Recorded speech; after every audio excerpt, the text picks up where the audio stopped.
Bonjour Ségolène Royal. Bonjour. On l'a entendu dans le journal de 7h30, Olivier Véran évoque la possibilité d'une reprise épidémique dès la fin du mois de juillet. Faut-il rendre la vaccination des soignants obligatoire? Alors la première chose, c'est que le vaccin est une chance.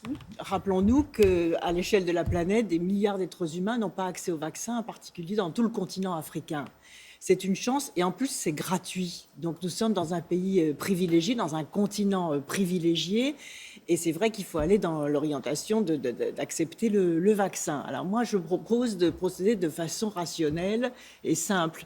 C'est-à-dire commencer l'obligation par tous ceux qui sont en contact avec le public. Les soignants, ça me paraît évident. Et même sans attendre une loi à l'automne qui va prendre du temps. Dès maintenant? Dès maintenant, je pense, une bonne déclaration gouvernementale et présidentielle, voilà, qui appelle les soignants à leurs responsabilités. D'ailleurs, les soignants qui ont déjà des vaccins obligatoires, diphtérie, le tétanos, l'hépatite B, la polio, donc un vaccin de plus pour protéger les patients, ça me paraît indispensable, d'autant que dans les hôpitaux, vous savez, même quand on est vacciné, on ne peut toujours pas rendre visite aux malades. Vous dans dites les accueil EHPAD. du public. Accueil du public. Plus généralement, ça veut dire aller au-delà des soignants? Oui.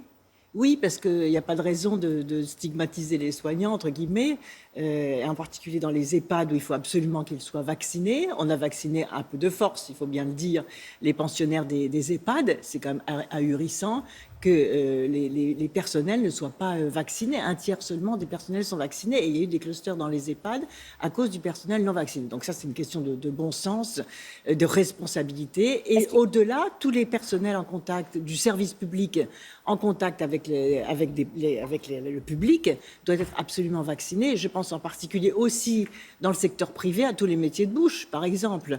Est-ce qu'il faut aller au-delà? François Bayrou dit qu'il faut se poser la question de la vaccination obligatoire pour tous. Écoutez, la question, c'est la question de la coercition. Est-ce qu'il faut mettre sous coercition tout un pays? Les soignants, oui, mais pas tout un pays. Je pense que le pays a déjà été bien mis en soumission et en infantilisation pendant longtemps. Et donc, il faut des critères rationnels. Vous voyez, tous ceux qui sont en contact avec le public doivent se faire vacciner. Et par exemple, il pourrait y avoir aussi une initiative au plan européen par rapport à la Coupe du Monde de foot. Quand même, il devrait y avoir les vaccinodromes à l'entrée des stades, par exemple. On assiste à des scènes aberrantes avec l'organisation de 7 euros. Mais en même temps, les gens ont besoin d'être joyeux. Donc, on ne va pas toujours être sanctionné, être puni, etc. Mais positivons et mettons les vaccinodromes à l'entrée des stades et on entre dans le stade qu'en ayant eu son vaccin plus son test négatif. Il y en a qui utilisent d'autres moyens. On l'a vu à l'instant, encore une fois, dans le journal de 7h30. Par exemple, en Grèce, pour inciter les jeunes à se faire vacciner, il y a des primes. Oui, c'est compliqué à gérer. Bon. Mais je pense que le conditionnement, c'est-à-dire si les jeunes sont obligés de se faire vacciner, parce que c'est gratuit quand même, pour rentrer dans les festivals de musique, pour rentrer dans les cafés, pour rentrer dans les restaurants, pour rentrer dans les matchs, je pense que rapidement, toute la population sera vaccinée. Et c'est un geste de fraternité, le vaccin. C'est se protéger et protéger les autres. Ça ne suffit pas, visiblement, pour que les gens se pressent dans les centres de vaccination. Je rappelle, vous donniez des éléments tangibles pour défendre votre position. 90%. Il faut 90% de la population immunisée pour lutter contre le variant Delta. Pour y arriver, il faut de l'incitation, une forme d'obligation pour les soignants.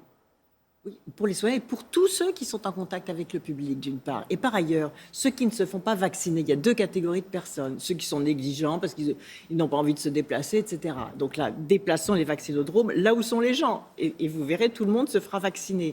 Et après, il y a ceux qui sont réticents au vaccin pour des raisons idéologiques, mais ceux-là, ils sont très peu nombreux. Et en général, ils ne circulent pas, ils restent chez eux, etc. Donc moi, je crois qu'avec intelligence, des règles claires, de la présence des vaccinodromes partout où il y a les gens, le vaccin va très rapidement monter en puissance. Vous demandez au gouvernement d'être courageux sur l'obligation des soignants et de prendre cette décision rapidement, dès maintenant. Dès maintenant. Parce qu'on nous parle d'une loi qui va avoir lieu à l'automne, mais non. Ça sera trop tard. Est-ce qu'il va falloir aussi avoir du courage sur un autre sujet? Emmanuel Macron reçoit les partenaires sociaux demain, alors que le débat s'enflamme sur la nécessité de réformer avant la présidentielle, les retraites. Pensez-vous que c'est le chemin que doit emprunter l'exécutif? Non, je pense même que c'est très étonnant parce que nous avons vécu une crise sanitaire, une crise économique extrêmement violente et le fait même de ressortir une réforme conçue avant cette crise comme si de rien n'était, je pense que c'est un manque de discernement. C'est une autre Vous voyez, réforme, Ségolène mais Royal. là, on est obligé, on a l'obligation de trouver une autre voie, c'est-à-dire quel nouveau modèle économique, social et écologique on met en place. On ne reprend pas des réformes d'avant la crise comme si de rien n'était, et surtout des réformes contre lesquelles tous les partenaires sociaux sont opposés. La nécessité, c'est les finances publiques. Mais les C'est finances plus un publiques, argument?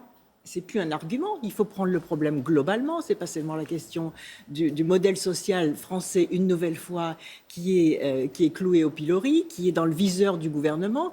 Mais il y a d'autres. Vous voyez, si les grandes compagnies internationales payaient leurs impôts en France, Amazon en particulier, puisqu'on en parle beaucoup en ce moment, peut-être qu'on aurait aussi réglé une partie des financements publics. Vous voyez, donc Il y a un risque social à vouloir repousser l'âge de départ à la retraite à 64 ans d'ici au mois d'avril? Mais c'est évident. Et puis en plus, c'est un très mauvais critère.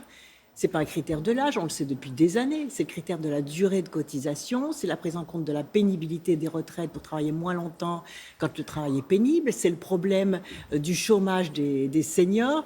Mais vous voyez, cette fébrilité qui vise simplement à montrer qu'on tient bon, qu'on réforme, etc. C'est ça qui est en train de se jouer, à votre Ça me fait avis? penser à cette belle phrase d'Edgar Morin, puisqu'on va fêter son 100e anniversaire le 8 juillet prochain. Il dit ceci: à force de sacrifier l'essentiel à l'urgence, on en oublie l'urgence de l'essentiel. Donc moi, je souhaite que le gouvernement et le président de la République retrouvent le sens de l'essentiel et se posent la question de savoir qu'est-ce qu'on change après cette crise. Reprenons cette phrase d'Edgar Morin. C'est quoi l'urgence, là, à votre avis, alors, du coup, pour l'exécutif? L'urgence, c'est de soigner tous ceux qui ont souffert pendant cette crise. On a été mis en période de soumission, on a été mis en période d'infantilisation, on a été mis en situation... Les jeunes ont énormément souffert. Il y a eu 100 000 décès. Vous savez, sur 100 000 décès, si on compte 5 à 6 personnes par famille, ça fait 500 000 personnes qui aujourd'hui sont en situation de souffrance et qui souvent n'ont pas pu accompagner leurs proches.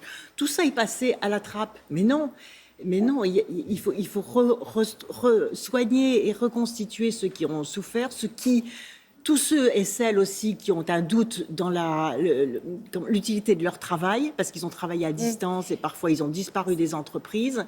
Et donc, il faut s'occuper de cette France qui a souffert pour la remettre debout et pour la remettre en situation de revenir dans l'unité nationale. Il y en a une qui veut peut-être s'occuper de cette France qui a souffert, c'est Anne Hidalgo. Elle a reçu le soutien de 200 élus qui appellent à sa candidature. Très clairement, on retrouve par exemple sur la liste Martine Aubry. Elle est devenue la candidate naturelle des socialistes, Anne Hidalgo. On verra. Je pense que c'est bien qu'il y ait des candidats et des candidates, de toute façon. C'est une parmi d'autres. C'est le projet qui est important. Oui, parlez autour de vous, vous verrez. Mais pourquoi faire ? Et ça rejoint ce que l'on disait à l'instant, c'est-à-dire quelle est la nouvelle voie que la France va emprunter. L'écologie, c'est ça la nouvelle voie ?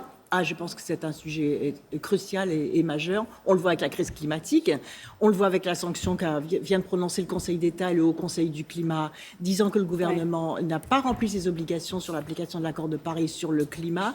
Donc la question écologique est au cœur du nouveau projet économique qu'il faut mettre en place, bien sûr. Merci beaucoup, Ségolène Royal. Merci.